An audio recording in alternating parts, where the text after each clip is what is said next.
Concordia, I'd like to echo the sentiments that have been expressed with respect to Poland in this House this afternoon, and I would share grave concern that has indeed been expressed by members across the House with respect to what is happening and with their the issue with the European Court of Justice and with respect to climate, which I intend to speak about today.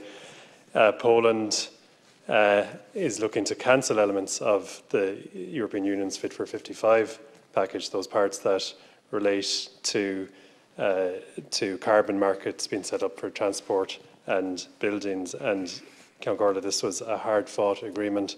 It is not the time to revisit it. We are in an urgent climate crisis, and the package needs implementation as soon as possible. Concordia, the External Affairs Agenda item for this week's Council of Europe meeting will undoubtedly feature the upcoming COP26 meeting in Glasgow.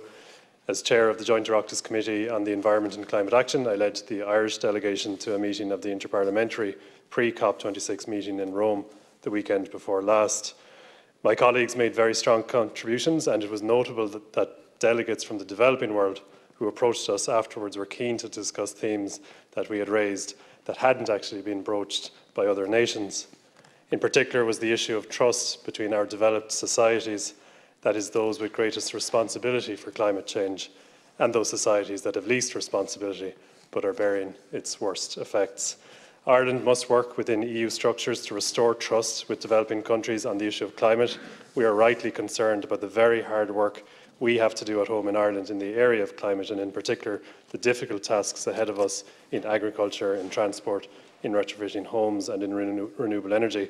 But that task is nothing compared to that in countries where millions will die from hunger due to climate change, or in countries that will face large-scale flooding, or in the case of small island nations, being wiped off the face of the earth completely. In Rome, I heard from parliamentarians from developing countries that commitments made to those countries more than 10 years ago in Copenhagen have not been met. It is totally understandable that there is an issue of trust, and we should seek to rebuild that trust.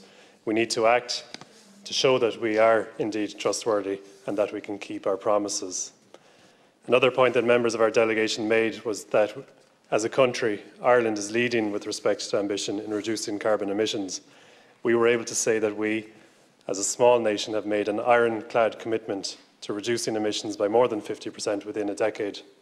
The aggregate of small nations will have a greater positive impact on the climate agenda than any one superpower, and we should know that and understand Ireland's influence internationally. Ireland can lead in the EU can lead in the world. We are important even though we are a small country. We are important because we are a small country.